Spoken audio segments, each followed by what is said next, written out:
सुना है कि भक्ति गाना के बाद कलाकार ये गाते हैं, वो गाते हैं, वो गाते हैं, लेकिन बुरा मत मानिएगा जितने लोग मेरी आवाज सुन रहे हैं, आपको आज भोजपुरी का भरत शर्मा, विष्णु ओझा, पवन सिंह और तमाम जितने बड़े कलाकार हैं उनका एक विधा आपको सुना रहा हूं कि रियल में भोजपुरी भाषा है क्या और इसका संगीत है क्या।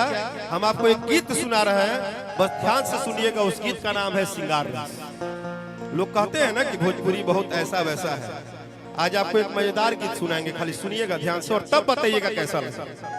इजाजत है? आप लोग सुन लेंगे ना? Thank you. कि बोल बती आईली ही घुंघटा हटाईली ही,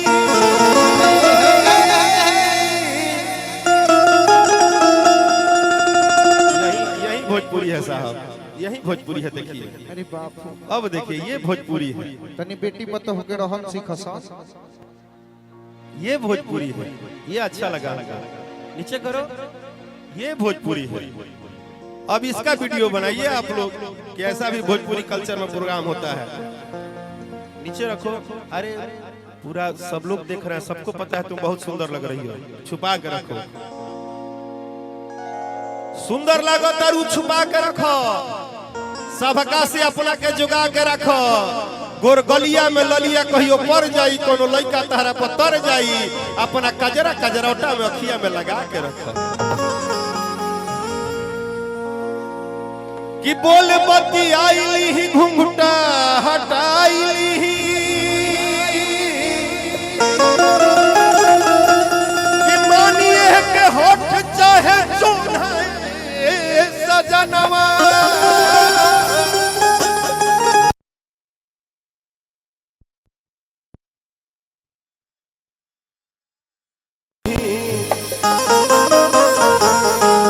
ले चली कवनो यवरी कोना ये सजनवा।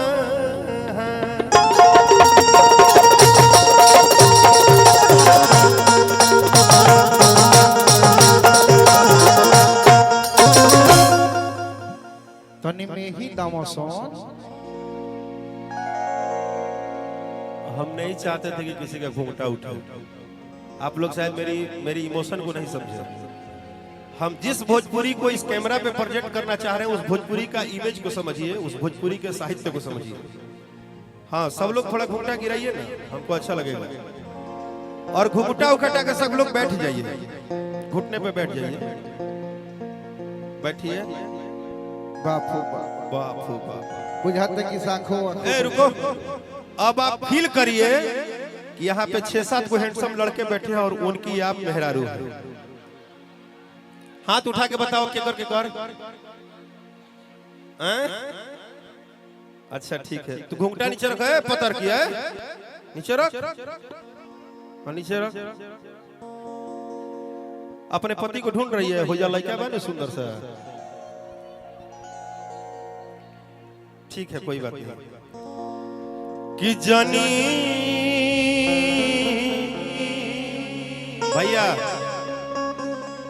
भैया आप तो विधायक जी के लाडले हैं,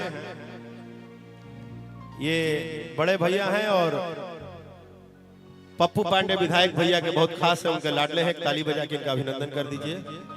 और अभी आपको बहुत जीत के लिए बहुत बहुत शुभकामनाएं और आनंद लीजिए आप। कि जानी घुंघटा हटाई, कि हमारा लाज लागता, कि राउर नैना नसीला राजा जी हो, कि राउर नैना नसीला हर दागबाज लागता जी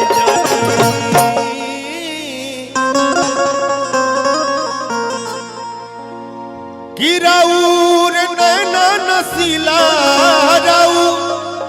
और नैना नसीला दागबाज लगता जी जानी,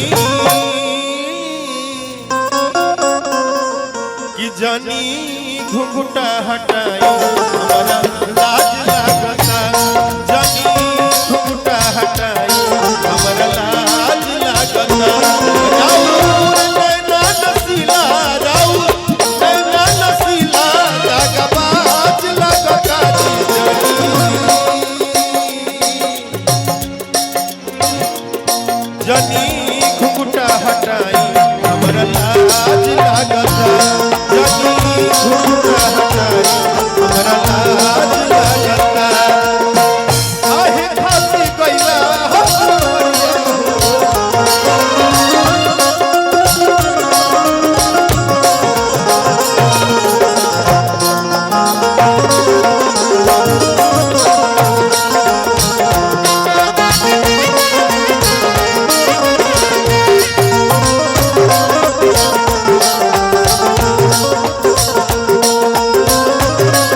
हेमा यादव जी आई हैं, उनका बहुत बहुत स्वागत है। इस मंच में हमेशा आती हैं, इस परिवार की हिस्सा हैं।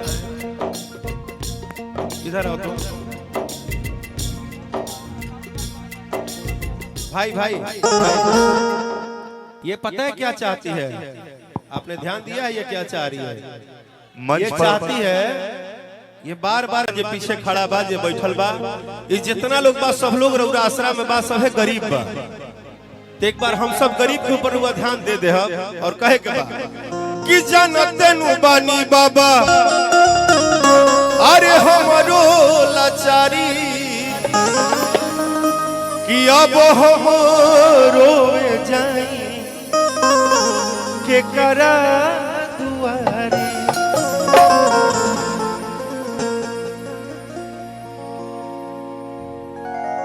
गणपति देव से जो भी लाचारी में है या भक्त हैं, वो एक बार हाथ उठा के बताइए कि उनसे छोटे कौन कौन हैं। जो बड़े हैं वो हाथ नहीं उठाएंगे, जो छोटे हैं वो हाथ उठा लेंगे। हाँ, आप बहुत अच्छा किए मोबाइल बगली में रख कर। आप पे ध्यान है मेरा, हम आपको बुलाएंगे थोड़ी देर में। दोनों हाथ उठा के, और इसके बाद हाथ नहीं उठवाएंगे, क्योंकि बार बार हाथ उठवाना ठंडा में ना बड़ा दिक्कत होता है। सब लोग कहता है कि यार खाली हाथ उठवा रहे हैं, जबकि हाथ उठाने का फायदा,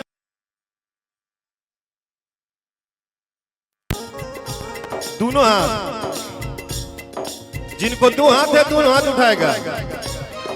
जो कैमरा पे है वो भी दोनों हाथ उठाएगा। अगर गणपति को मानते हैं तब, नहीं मानते हैं तो मत उठाइएगा। हाँ, जो गणपति को मानता है। थैंक यू चाचा भैया, थैंक यू सो मच। दोनों हाथ पूरा उठाइए ना, और एक बार बोलिए ना, प्रेम से बोली गणेश भगवान की।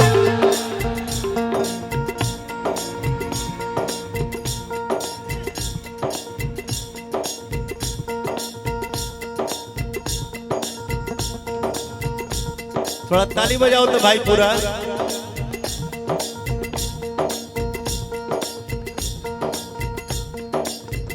अब हाथ दोनों उठाइए पूरा पूरा पूरा पूरा हाथ उठा के, और जो अब कराने जा रहे हैं उसका मतलब आप जान के ताजुब हो जाएंगे।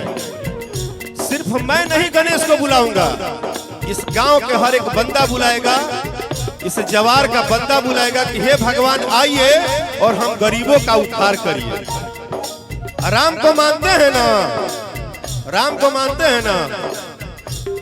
हम जिस जगह पे हैं, इस जगह से कुछ दूर के